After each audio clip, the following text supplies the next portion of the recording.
अमरावती अंजनगाव सुर्जी येथे महावितरणाचा सहाय्यक अभियंता ECBच्या जाळ्यात घरगुती मीटर तपासणीच्या नावाखाली 35,000ची लाच घेताना रंगेहात अटक। अंजनगाव सुर्जी अमरावती जिल्ह्यात दिवसेंदिवस वाढत चाललेला भ्रष्टाचार आणि महावितरण कंपनीचा जाच यामुळे विद्युत ग्राहक अक्षरशः त्रस्त झाले आहेत।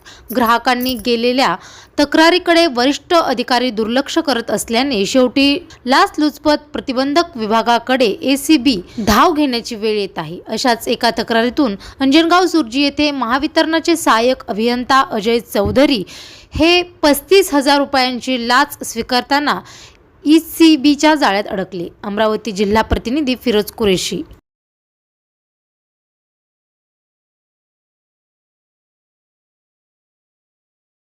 आपलं नाव काय? दिनेश विश्वनाथ सदार।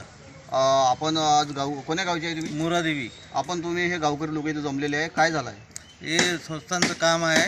कोण्या संस्थांचं? जगदंबा देवी संस्थांचं काम आहे।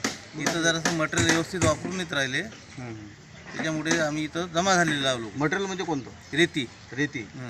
काय वाटते तुम्हाला त्या रेतीमध्ये? रेतीमध्ये भरपूर माती आहे। माती आहे? हो। म्हणजे हे माती काळी रेती वापरून राहिले, माती भरपूर आहे। माती मिश्रित रेती आहे हो। आणि त्यातच बांधकाम करत आहे? त्यातच बांधकाम करत आहे। आणि संबंधित मग तुमची काय मत आहे? आमचं म्हणणं हेच आहे की बा यानं कणांची रेती वापरून एस्टिमेट प्रमाणे यानं काम करावं।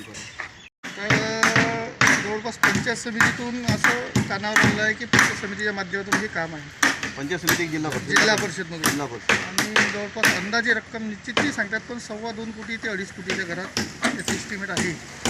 आता इस्टिमेटच्या ठेकेदार योगेश पठाण आहेत, त्यांनी बोलावलं ते इस्टिमेट तुमचं मत आहे की इस्टिमेटनुसार समजा काम चालू नाही? आता ते इस्टिमेटनुसार समजा आता पाहायला जाईल। नंतर आजचा सगळ्यात महत्त्वाचा मुद्दा म्हणजे गावकरी याच्यासाठी जमा झाले की इथं रेतीचा मोठा प्रॉब्लेम झाला आणि इथून तालुका 8 किलोमीटर आहे।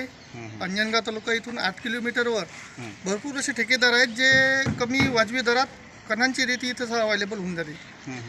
आज घरोघरी प्रत्येक माणूस कणांची रेती वापरतो।